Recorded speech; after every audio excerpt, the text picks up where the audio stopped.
jaajëfal bu baax a baax ci liggéey gi ngeen def. jërëjëf président xibaar bi ñu jot léegi nii si lañu njëkk a waxtaanee mooy Juan Branco mi nga xam ne nii dañ ko mujj mettre sous contrôle judiciaire waaye tam da nga ko nar a dàq réew mi yóbbu ko réewam mi France gannaaw bi mu fi defee lu war a tolloog wala lu jege benn ay bés boo xam ne nii ñu ngi ko doon seet ba ni nga ko jàppee sa Rosso Mauritanie ban analyse ngay def si situation am ak tam benn réaction nga am par rapport ak bàyyi bi ñu ko bàyyi. di ñaawlu simplement sunu attitude état. État dafa war a nekk un état prévenant. dafa war a mën a anticiper ci lu bëri. pour éviter de perdre la face. ndaxte la première fois bi Branco ñëwee fii. ba ñu jàpp ko. mu nekkoon ci liggéeyam. di défendre le président Ousmane Sonko. ñu toroxal ko humilier ko. depuis lors mu am benn posture ak position boo xam ne am na ko jëmale ko ci état du Sénégal. boobu ministère de l'intérieur dafa jàppoon ne dafa xotti war ma président de la République. waaw wante tey jii nga dem États-Unis dem dans les démocraties. am na benn liberté boo xam ne nit ñi am nañ ko. di critiquer démocratie di critiquer nag koo xam ne moom mooy le chef de l'État. kon am ay wax ay kàddu yoo xam ne yëkkati nga ko jëmale ko ci chef de l'État ci cadre défense boo xam ne d'un homme politique. loolu État waroon na ko mën a accepter nangul ko. et bañ a jëfee ak doole. loo xam ni dafay retourner contre l'État. et aujourd'hui c'est contre l'État. J'ai entendu beaucoup de Sénégalais. yuy ñaawlu waxu ak attitude u Branco. mais nañu ñaawlu suñu comportement état parce que am na mag joo xam ni su dee dafa ñàkk fulla di ñàkkal boppam fayda xale mën na ko yab te man dama nanguwuma benn gan bu ñëw taxaw am na benn respect boo xam ni ko defee am na benn respect boo xam ni war na ko jox suñuy institution jox réew mi wax ak procureur wax ak kii si ni mu waxee noonu. waaw wante encore une fois lépp mi ngi koy gis ci sunu doxin donc dafa am loo xam ni mën nañu critiquer mën na am loo xam ne mën nañ ko def comme observation à l'endroit de Juan Branco wante am na lu bëri loo xam ne lu ko jiitu mooy comportement ak attitude bi ma continuer waat ci décision bi ñu dégg tey jii ma bokk ak yow dégg ko je pense que état bëgg ko woon téye en réalité parce que dem ba Rosso Mauritaniens yi téye ko. je pense que arrangé wul woon diilu état bi daf ko bëggoon mel ni lu bëgg a bàyyi mu dem. parce que nga jàpp ko nar ko bàyyiwaat 24 heures mu indiwaat Sénégal. ci sellette internationale bi coow li am muy ternir suñu démocratie muy fësal loo xam ne ñaaw na ci suñu doxalin suñu rapport aux avocats suñu rapport donc à l'opposition démocratie bi tey jii lu muy dund. je dis loolu yëpp mënoon na ñàkk. encore une fois état na xoolaat. rapport de force yoo xam ne mi ngi koy teg ak les différentes composantes de la nation na xoolaat lan mooy liggéeyu défense avocat parce que nag li mu def ñële mi ngi koy def ñoo xam ne fii la ñu dëkk. loolu sax dinañ si ñëw mais tamit Juan dafa amoon un mandat d'arrêt boo xam ne nii le procureur émettroon na ko. waaw mais gis nga ni ñoom seen état seen bopp. am na gëdd ak cër joo xam ne jox nañ ko seen doom jox ko seeni avocat ba classé sans suite.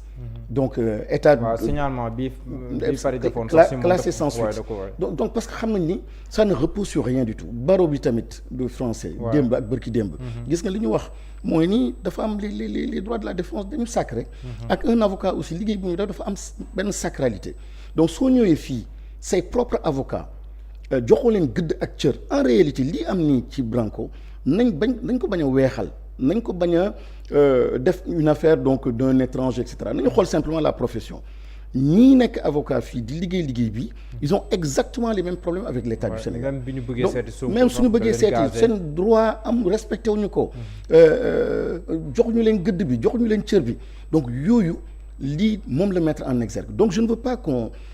nationalise donc le débat. C'est une question aussi de souveraineté nationale parce que am na lu jàpp ne aussi quelle que soit la défense qui est sacrée comme ni nga koy waxee mais tamit war nañ mën a respecter loo xam ne nii suñuy réew la. maanaam nit jóge fee ne ñëw am nu mu waxee xotti war ma réew mi ba pare amul benn solidarité ñu suñu biir pour défendre notre république loolu tamit est-ce que duñu jafe-jafe. déedéet man duma solidarité ci dul dëgg.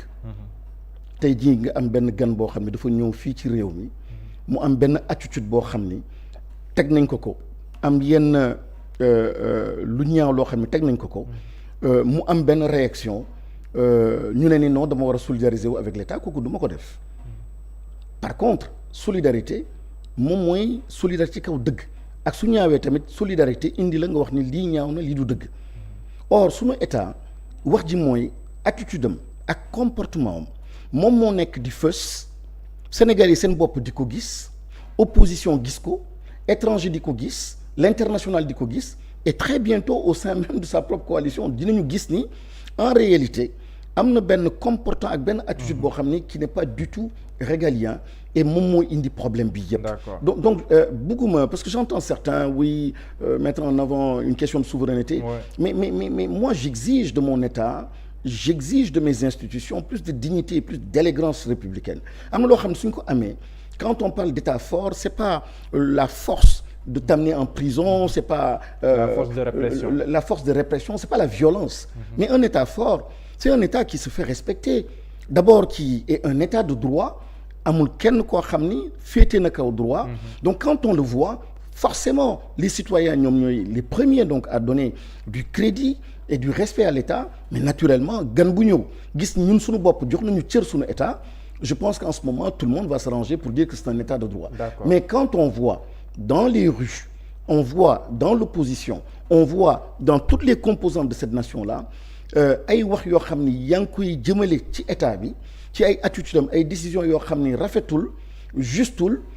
quand l'autre le voit nous le vivons nous le disons mais permettons à celui-là qui vient dans le cadre d'un monde globalisé muy ñëw di défendre donc les intérêts d'un président comme Ousmane Sonko mu mën tamit am cette liberté-là de se prononcer. Ça peut choquer et c'est choquant et moi j'en veux à mon État.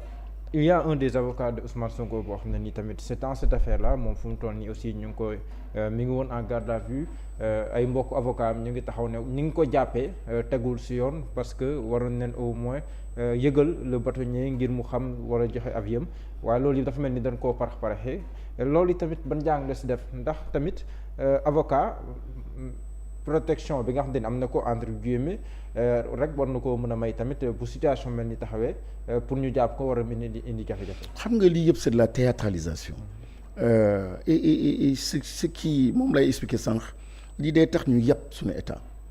parce que quand même nous avons des avocats yi yëpp nekk fii Sénégal wax dëgg yàlla mën nañ leen critiquer tout ça mais bon ils ont seen cadre à eux il y a un bâtonnier qui est là donc ñoom seen bopp am na ay sanctions yoo xam ne dañ ko jël seen biir quoi mais ngay casser dignité nit ak honneur am koo xam ne liggéeyam dafa set wecc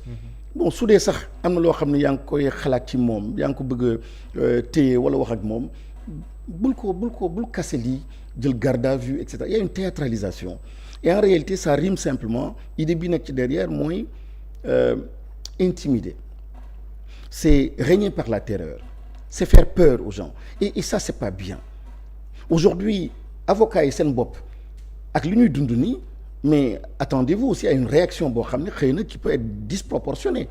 mooy ñu gis ni fii amatul droit parce que su dee am na droit di nga ne nit naa rester dans le cadre du droit pour continuer di xeex